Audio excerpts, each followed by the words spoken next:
दोस्तों, आपने बहुत सारे पक्षी देखे होंगे, लेकिन आज हम आपको एक ऐसे पक्षी के बारे में बताने जा रहे हैं। इतना विशालकाय है कि इसे उड़ता हुआ जानवर भी कहा जाता है।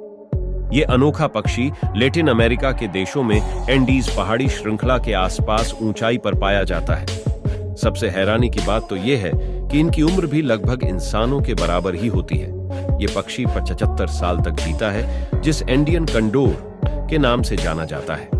गिद्ध प्रजाति का यह पक्षी जब अपने पंखों को फैलाता है तो इसका फैलाव करीब 11 फीट तक होता है। साथ ही इसका वजन 15 किलो तक होता है। ये पक्षी आमतौर पर एंडीज पर्वत श्रृंखला के आसपास पाया जाता है।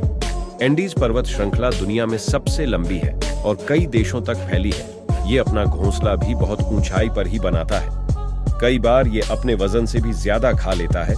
ऐसे में ये आराम करता है।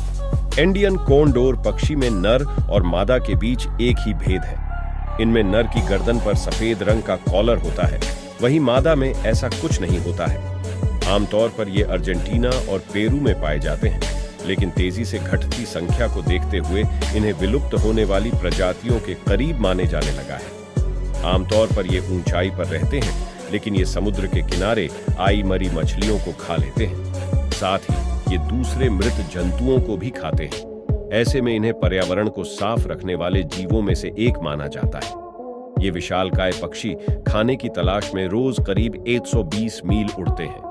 आमतौर पर गिद्ध प्रजाति में अच्छे शिकारी नहीं होते, लेकिन ये दूसरी पक्षियों के घोंसले में भी झपट्टा मार देते हैं। भले ही ये अच्छे शिकारी नहीं होते हैं, लेकिन अपने बड़े आकार के चलते मझोले आकार वाले जानवरों को मारने में सक्षम होते हैं, जैसे भेड़ या इसी तरह के अन्य जानवर।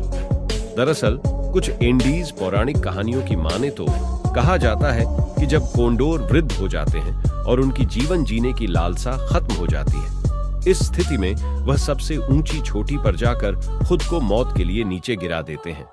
कोंडोर को बेशक गिद्ध प्रजाति में रखा जाता है, लेकिन देखा जाए तो इनकी अपनी केवल 2 ही प्रजातियां हैं।